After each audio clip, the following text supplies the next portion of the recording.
बेटी एक बार चल के लड़के को देख तो लो। मेरा दावा है कि लड़का तुम्हें बहुत पसंद आएगा। बाला बहुत अच्छा लड़का है। हाँ हाँ बेटी, हम लोग तुम्हारे दुश्मन तो नहीं हैं। किसी अच्छे लड़के से ही तुम्हारी शादी करवाएंगे ना। आखिर तू हमारी इकलौती बेटी है। अच्छा ठीक है माँ, अब ज़्यादा भावुकतापूर्ण शब्दों का इस्तेमाल ना करो। मैं चलने के लिए तैयार हूँ। चलो फिर, बिना देर के हम सब सभी बाला के घर पहुँचते हैं। अरे क्या बात है बहन जी, अभी तक आपका बेटा नहीं आया? जी बस आता ही होगा। तभी वहाँ बाला आता है। लो जी, आ गया मेरा बेटा। ये लोग तुझे देखने आए हैं और ये इनकी बेटी नम्रता है। बाला के सर पर बिल्कुल बाल नहीं होते। ये देख नम्रता और उसके परिवार वालों की आंखें फटी की फटी रह जाती है। ये तो टकला है। हे भगवान, माँ पिताजी, आप दोनों एक टकले से मेरी शादी करवाने वाले थे। अरे ये तो पूरा उजड़ा चमन है। देखो बेटी, इस तरह किसी का मजाक उड़ाना गलत है। किसी के बारे में इस तरह की बातें नहीं करते। बालों का क्या है, वो तो आते जाते रहते हैं। लड़का टकला है तो क्या हुआ, इंजीनियर है, अच्छा खासा कमाता है। आप चुप रहिए जी। इसकी तरफदारी इसलिए कर रहे हैं क्योंकि आपके भी सर पर बाल नहीं है। मैंने तो आपसे शादी कर ली, मगर मैं अपनी बेटी की शादी एक टकले से बिल्कुल नहीं करवाऊंगी। अरे ये क्या, कब से आप लोगों ने टकला टकला लगा रखा है? और माफ करना, तुम भी कोई हूर की परी नहीं हो। तुम लोग मेरे घर में आकर मेरी ही बेइज्जती कर रहे हो। निकल जाओ यहाँ से। हाँ हाँ तो जा रहे हैं ना, हमें भी यहाँ रुकने का कोई शौक नहीं है।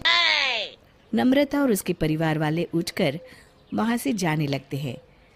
तभी नम्रता का छोटा भाई जाते जाते कहता है, टकला। तेरा बाप टकला। और इस तरह बाला का रिश्ता टूट जाता है। एक दिन सड़क के किनारे एक आदमी घूम घूम कर कंधी बेच रहा होता है। कंधी ले लो, कंधी, एक से बढ़िया एक कंघी ले लो, नए जमाने की कंघी ले लो। अरे भाई ये ले लो। घूमते घूमते वो बाला के पास पहुंच जाता है। अरे भाई साहब, कंधी लोगे क्या? ये लो। तभी उसकी नज़र बाला के सर के ऊपर पड़ती है। अरे माफ़ करना भाई साहब, आप इसे लेकर क्या करोगे? आपके सर पर तो बाल ही नहीं है, आपका तो स्टेडियम पूरा खाली है। चलता हूँ, कंधी ले लो, कंधी ले लो। कंधी वाले की बातें सुनकर बाला को बुरा लगता है।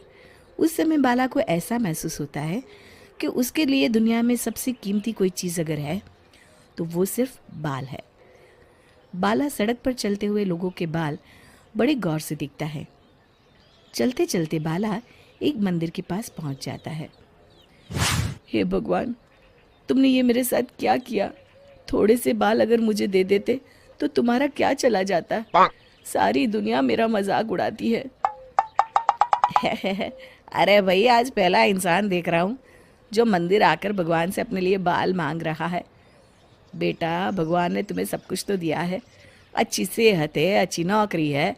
लगता है तुम्हारी तबीयत ठीक नहीं है। घर जाओ, सब ठीक हो जाएगा। बाला वहाँ से चला जाता है। घर पहुंचकर बाला खाना खाता है और अपने कमरे में सोने के लिए चला जाता है। फिर सुबह जब बाला सोकर उठता है तो आईने के सामने अपने आप को देखकर हैरान हो जाता है।